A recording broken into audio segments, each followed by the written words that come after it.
बवालियों पर योगी का बुलडोजर, लेकिन सांसदों की बरेली पहुंचने की आज रेस लगी थी।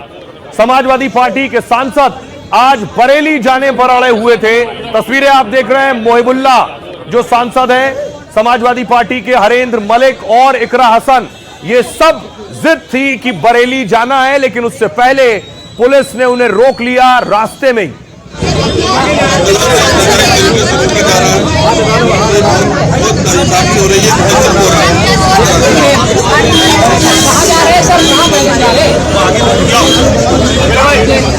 देखेंगे बैठ गए हैं।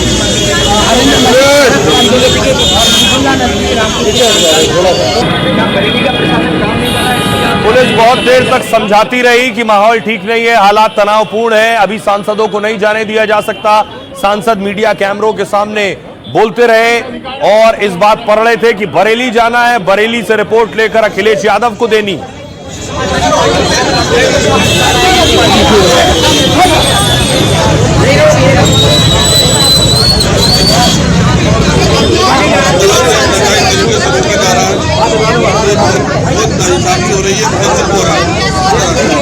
तो सांसद बरेली नहीं पहुंचे, लेकिन बुलडोजर बरेली पहुंच गया। एक साथ 3-3, 4-4 बुलडोजर बरेली पहुंच चुके थे सांसदों के पहुंचने से पहले।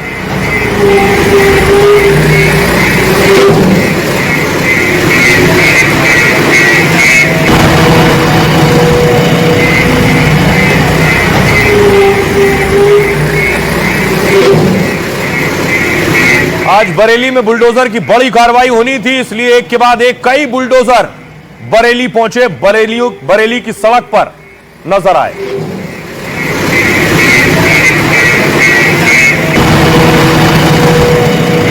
वहीं दूसरी तरफ समाजवादी पार्टी के एक और सांसद, संभल के सांसद जियाउर रहमान बर्क को घर पर नजरबंद किया गया, वो भी बरेली जा रहे थे।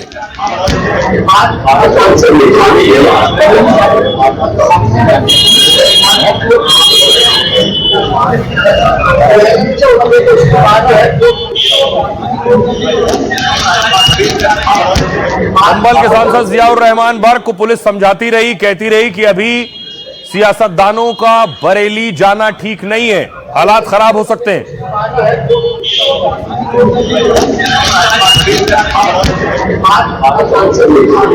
तो सांसद बरेली नहीं गए, लेकिन तौकीर के करीबी के घर हथौड़ा चलने लगा। बरेली की तस्वीरें आप देख रहे हैं। तौकीर रजा के करीबी नफीस के घर हथौड़ा चल रहा है। ये नफीस का पैलेस है।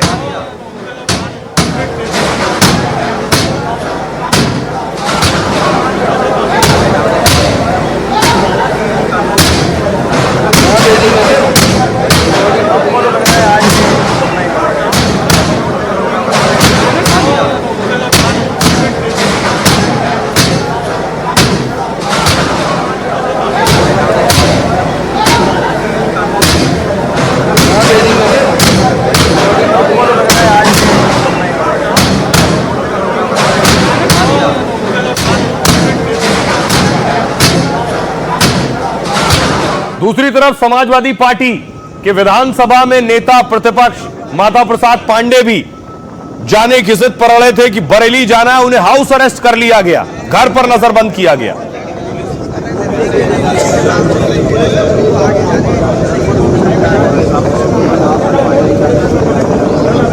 माता प्रसाद पांडे अपनी गाड़ी की तरफ जा रहे थे, पुलिस वालों ने समझाया, उनके आगे हाथ भी जोड़े, तब वो जाकर माने और घर वापस गए। देखिए, गाड़ी में बैठने जा रहे थे, पुलिस उन्हें रोक रही थी कि पुलिस वाला हाथ जोड़ रहा है, फिर वो वापस लौटे।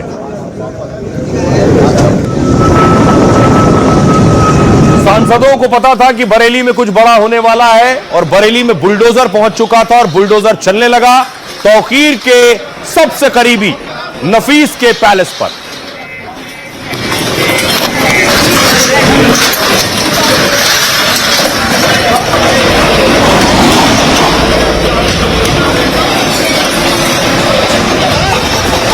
हम लोगों को आप इमरजेंसी लगा करके देश के लोगों का गला घोट रहे हैं। देखिए, अनडिक्लेयर्ड इमरजेंसी की तरीके से हमें यहाँ रोका जा रहा है। किस आधार पे हमें रोका जा रहा है, हमें समझ में नहीं आ रहा है। मैं इसकी मजम्मत करता हूँ और मैं कड़े शब्दों में निंदा करता हूँ। बरेली जाने से रोका जा रहा है, ये भी असंवैधानिक काम है।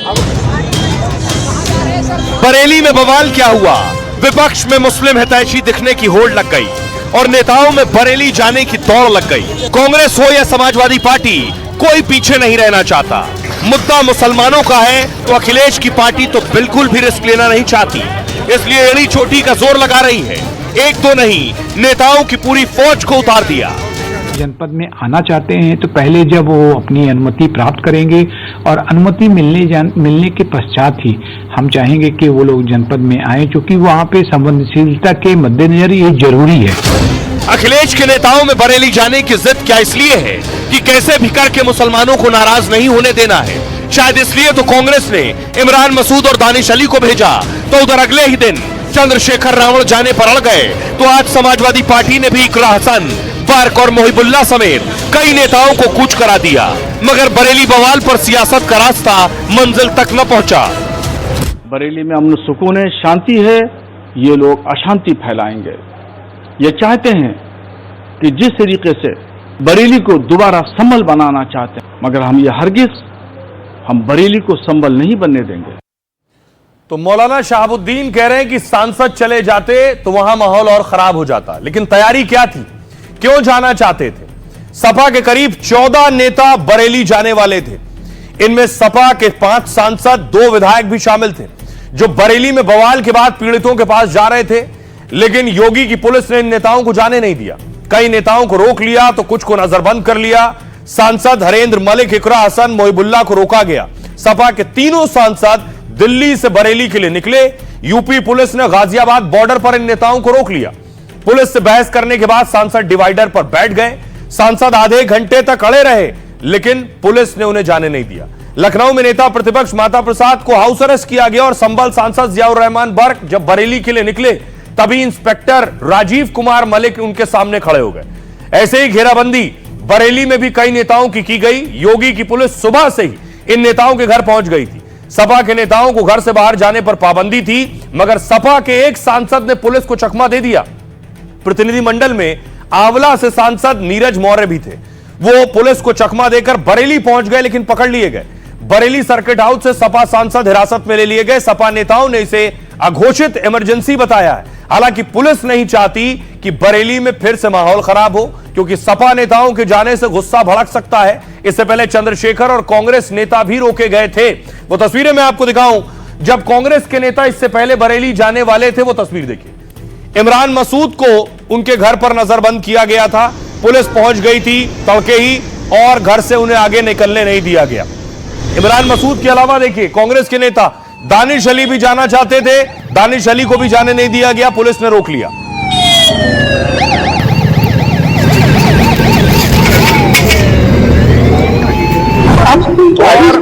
चंद्रशेखर रावण भी जाना चाहते थे। तस्वीर में आपको दिखाऊं, चंद्रशेखर रावण को भी रोक लिया गया, जाने नहीं दिया गया। पुलिस का कड़ा पहरा था, वो भी घर से बाहर कदम नहीं रख सके। तो सपा सांसद जो नहीं जा सके, वो देखिए क्या कह रहे हैं। सबसे पहले इकरा हसन कैराना से सपा की सांसद हैं। वो कह रही हैं यूपी में अघोषित इमरजेंसी जैसे हालात हैं, सरकार डर के कारण हमें रोक रही है। संभल से सपा सांसद जियाउर रहमान बर्क कह रहे हैं जिन लोगों को गिरफ्तार किया उनका दोष क्या है, बेगुनाह लोग जेल में क्यों रहेंगे, सबूत है तो पेश करें। सपा सांसद मुजफ्फरनगर हरेंद्र मलिक कह रहे हैं आप किस कानून के तहत हमें जाने से रोक रहे हैं। नेता विपक्ष कह रहे हैं माता प्रसाद पुलिस ने कानून व्यवस्था की स्थिति बिगाड़ दी है। चंद्रशेखर रावण ने कहा मुसलमानों के साथ गलत नहीं हुआ तो मुझे क्यों रोका गया है। प्रमोद तिवारी कांग्रेस सांसद कह रहे हैं सरकार हर मुद्दे का ध्रुवीकरण करने में लगी है। इमरान मसूद का कहना है मुसलमान पर लाठी डंडा बुलडोजर गोली सब चला रहे हैं। बीजेपी के नेता हैं जम्मू कश्मीर के, इनका नाम है जहां जैब सरवाल। ये कह रहे हैं किसी को धमकाने का योगी को अधिकार नहीं है। जम्मू कश्मीर के मुस्लिम नेता ने इस्तीफे की धमकी दी है। ये बीजेपी के जम्मू कश्मीर के मुस्लिम नेता हैं। आइए अब आपको सुनवाता हूं, सुनिए जरा सियासतदानों को वो क्या कह रहे हैं। अगर वहाँ माहौल खराब करने के लिए नहीं, वहाँ माहौल के स्थिति को जानने के लिए, माहौल को संभालने के लिए जाना चाहते हैं। लोगों के पांव में गोली मार के इनकाउंटर करके इनको अरेस्ट किया जा रहा है। हम इसके सख्त खिलाफ हैं और हम चाहते हैं कि वहां पर जाकर के लोगों को पीड़ित परिवारों से मिलकर के एक सही रिपोर्ट बना सके। न प्रदेश से लेना देना, न देश से लेना देना, न समाज से कोई लेना देना है, न सामाजिक समरसता मन की कोई निष्ठा भावना है। उनकी भावना सिर्फ वोट बैंक उनका मजबूत कैसे हो, कट्टरपंथता के आधार पर वोट बैंक उनका संरक्षित सुरक्षित रहे, मुस्लिम मतदाता उनके साथ कैसे मजबूती से जुड़ा रहे, इसी के लिए सारे काम कर रहे हैं। और जिस तरीके से हमारे साथ धक्का मुक्की हुई, जैसे हम लोग कोई क्रिमिनल्स हो, हम लोग सभी यूपी के रहतवान हैं, वहाँ के इलेक्टेड रिप्रेजेंटेटिव्स हैं, तो इस तरीके से हमारे साथ पुलिस प्रशासन ने व्यवहार किया। कि ऐसा है कि बरेली का माहौल इन्हीं लोगों ने खराब किया है। बरेली में जिस तरह दंगे करने की कोशिश की गई और पुलिस ने रोक लिया और अब दंगाइयों पर कार्रवाई हो रही है, कार्रवाई होती है तो इन लोगों को दर्द होने लगता है। पूछो लोग रहेंगे नहीं, देखो ये बड़े अफसर हैं यहाँ। आप कब जाएंगे? आप अब जब ये लोग खिसके तब जाएं। किसी विशेष समुदाय मुस्लिम कम्युनिटी को निशाना बनाना नहीं है होना चाहिए, बल्कि इस बात की शपथ ली जाती है कि हम देश की एकता अखंडता के लिए सच्ची श्रद्धा से काम करेंगे, लेकिन सरकार अपने उस हलफ से, उस शपथ से पीछे हट रही है। मैं समाजवादी पार्टी के तमाम नेताओं को बता देना चाहता हूं कि हम बरेली को संभल बनने नहीं देंगे और पुलिस और प्रशासन को भी चाहिए कि बाहर के लोगों को यहां पर आने से रोके, ताकि बरेली की शांति और अमन भाईचारा को खतरा न लाहिक हो। ये लोग आएंगे, बरेली में अमन सुकून है, शांति है, ये लोग अशांति फैलाएंगे। बरेली में देखिए लगातार कार्रवाई हो रही है, आज भी कार्रवाई हुई, एक बड़े शख्स को गिरफ्तार किया गया है। आज बरेली पुलिस ने 2000 से ज्यादा सीसीटीवी खंगाल डाले। बवाल में अब तक 83 लोगों को गिरफ्तार कर लिया है। सिर तन से जुदा के नारे लगाने वाला भी पकड़ लिया गया है। योगी की पुलिस ने फैजान सकलेनी को गिरफ्तार किया है। तौकीर रजा का वीडियो वायरल करने वाला भी अरेस्ट हुआ है। पुलिस ने भड़काने वाले मुनीर इदरीस को दबोच लिया है, लेकिन 10 एफआईआर में 2000 से ज्यादा आरोपी बनाए गए। ऐसे में तौकीर के करीबियों और समर्थकों की तलाश तेज है। ऐसे 350 आरोपियों के मोबाइल नंबर सर्विलांस पर हैं। मोबाइल के जरिए आरोपियों की लोकेशन पता की जा रही है, ताकि ये कहां हैं, कहां गए, कहां छिपे, इसकी जानकारी मिल सके। साथ ही भड़काऊ पोस्ट करने वालों भी पुलिस के रडार पर है। Cyber team 117 social media account की जांच कर रही है। पुलिस के मुताबिक तौकीर की पार्टी वाले बवाल में शामिल थे। फोटो वीडियो के जरिए बवाल करने वालों की पहचान हो रही है। आरोपियों की अवैध संपत्तियों पर बुलडोजर चलना शुरू हो चुका है। और इतना ही नहीं, अब जो तौकीर के करीबी हैं, ऐसा नहीं कि किसी को भी उठा लिया गया, तौकीर के जो करीबी हैं उन पर एक्शन हो रहा है। ये आप देख रहे हैं, ये तौकीर रजा के साथ जिन्हें आप देख रहे हैं, इनका नाम है नफीस। नफीस तौकीर के बहुत करीबी हैं। अगली तस्वीर देखिए जरा। नफीस वही है जो कह रहे थे हाथ काट दूंगा। इनका वीडियो सामने आया था, सुनिए। हाथ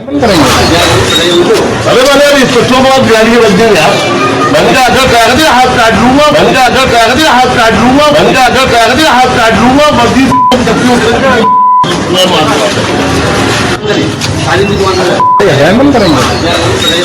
अरे वाले अब इस बच्चों को आप गाड़ी बच जाएंगे आप। मैंने कहा अगर कागज हाथ काट लूंगा, मैंने कहा अगर कागज हाथ काट लूंगा, मैंने कहा अगर कागज हाथ काट लूंगा। तो नफीस कह रहे थे हाथ काट दूंगा। तौकीर के करीबी थे, बरेली में बवाल के भी आरोपी हैं। नफीस की गिरफ्तारी हुई। न सिर्फ नफीस को पुलिस ने गिरफ्तार किया है, तौकीर के साथ जेल भेज दिया है, बल्कि नफीस के पैलेस, बारात घर है नफीस का, इस पैलेस पर आज बुलडोजर पहुंच गया। यहां शादियां होती हैं, इस तरह की बहुत सी संपत्तियां तौकीर के करीबियों की हैं, जिसमें बारात घर, मैरिज हॉल और इस तरह के लॉन्च शामिल हैं। और आज बुलडोजर पहुंचा है। ये नफीस के पैलेस का गेट है जिस पर आज बुलडोजर चला। दावा यह है कि अवैध निर्माण था और बुलडोजर से कार्रवाई हुई।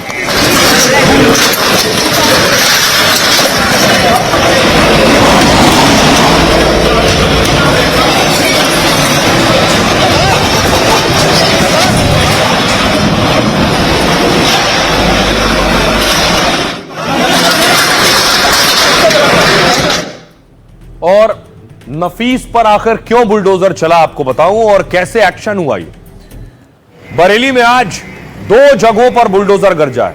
तौकीर के करीबी नफीस का बारात घर जमींदोज हुआ है और बरेली के जखीरा बाजार इलाके में कार्रवाई हुई है। दूसरा, बरेली के सैलानी बाजार में अतिक्रमण तोड़ा गया। हालांकि इस कार्रवाई का सीधा बवाल से कनेक्शन नहीं है, लेकिन इस इलाके में ज्यादातर मुसलमानों की दुकानें हैं। किला थाना के जखीरा बाजार में नफीस का बारात घर था। बुलडोजर ने नफीस खान की अवैध संपत्तियां धराशायी की। मौलाना तौकीर रजा का करीबी और राजदार है नफीस, जो तौकीर रजा के बाद गिरफ्तार करके जेल भेजा गया। नफीस और उसके बेटे फरहान पर भड़काने का आरोप है। दोनों ने सोशल मीडिया के जरिए भड़काकर भीड़ जुटाई। इतना ही नहीं, प्रशासन को गुमराह करने का भी आरोप है इस पर। मौलाना तौकीर के बाकी करीबियों पर भी शिकंजा कसा है। आईएमसी के फरत खान का 3 मंजिला मकान सील किया जाएगा। बीडीए बड़े प्लॉट पर बिना अनुमति निर्माण का फरत पर आरोप है। दावा है कि बवाल के बाद फरत के मकान में ही तौकीर रुके थे। दशहरे से पहले 100 वैध संपत्तियां चिन्हित की जा चुकी हैं, जहां सीलिंग के बाद बुलडोजर की कार्रवाई की जा सकती है। इस एक्शन के बाद सुनिए जरा बरेली की पुलिस क्या कह रही है।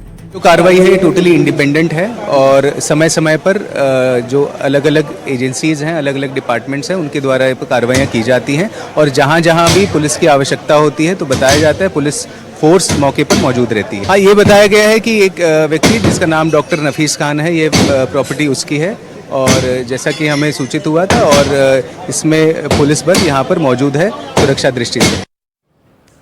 इसी तरह नफीस के यहां बुलडोजर चल गया, लेकिन बुलडोजर पहुंचा था संभल भी। लेकिन संभल मस्जिद पर जो बुलडोजर चल रहा था, पहुंचा था, उस पर संभल मस्जिद कमेटी के लोग खुद हथौड़ा चलाने लगे। ये मामला कल कोर्ट गया था, मैंने आपको बताया था। कोर्ट में आज इस मामले पर सुनवाई हुई।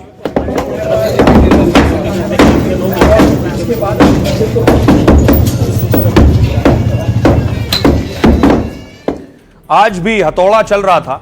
संभल मस्जिद पर बुलडोजर एक्शन पर रोक नहीं लगाई है कोर्ट ने। इलाहाबाद हाईकोर्ट ने याचिका खारिज कर दी। लगातार दूसरे दिन हाईकोर्ट में मामले पर अर्जेंट बेंच बैठी।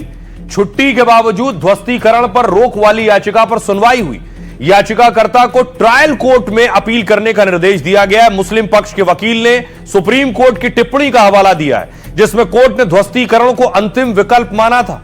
मस्जिद कमेटी की ओर से जमीन से जुड़े दस्तावेज पेश किए गए, लेकिन कोर्ट से याचिकाकर्ता को कोई राहत नहीं मिली। तालाब की जमीन पर मस्जिद बनाए जाने का आरोप है। 2 अक्टूबर को प्रशासन बुलडोजर लेकर मस्जिद तोड़ने पहुंचा, लेकिन स्थानीय लोगों ने कहा डीएम से कि 4 दिन की हमें मोहलत दीजिए। इसके बाद लोगों ने खुद ही मस्जिद की बाहरी दीवार तोड़नी शुरू कर दी। संभल की गौसुलबरा मस्जिद जिला मुख्यालय से 30 किलोमीटर दूर है और 550 वर्ग फीट की मस्जिद का 10 साल पहले निर्माण किया गया था। गांव के ही मिंजार हुसैन ने इसका निर्माण करवाया था। अवैध अतिक्रमण को लेकर सर्वे में इसे अवैध बताया गया। मस्जिद और मैरिज हॉल के सरकारी जमीन पर बने होने की बात की गई। मैरिज हॉल और मस्जिद पर लाल निशान लगाए गए और इसके बाद मैरिज हॉल को फिलहाल गिरा दिया गया। फिर मुस्लिम पक्ष हाईकोर्ट गया, अर्जेंट याचिका लगाई वहां जाकर, लेकिन वहां याचिका खारिज हो गई। कोर्ट ने कहा कि आप ट्रायल कोर्ट जाइए।